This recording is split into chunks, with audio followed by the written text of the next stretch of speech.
আমি আপনাদেরকে আরেকটা যুক্তি দিতেছি। হতে পারে কোনোদিন সকালে উঠা দেখবেন মসজিদ নাই,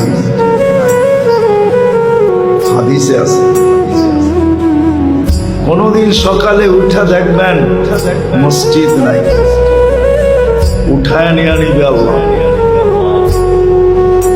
দুনিয়া যখন ধ্বংস করবে এর আগে আল্লাহ মসজিদ উঠায় নিয়ে যাবে। উঠায় সকালে উঠা দেখবে মসজিদ নাই, উঠায় নিয়ে গেছে। কেননা এটা যতদিন থাকবে এটা একটা আধ্যাত্মিক পরিবেশ, এটাও জমিনের ফাউন্ডেশন।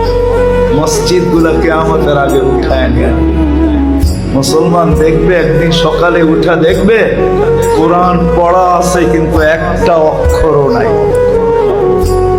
সব আল্লাহ উঠায় নিয়ে নেবে। তখনই পরিপূর্ণ সিগন্যাল আসবে এখন আমরা ধ্বংস করতে চলছি, যা তৈরি করছি তা ধ্বংস করে দেবে। সত্য এটি। কিন্তু আমরা যদি এর সাথে অগাধ মহব্বত রাখি, ভালোবাসা রাখি, একে আবাদ করি, আসা যাওয়া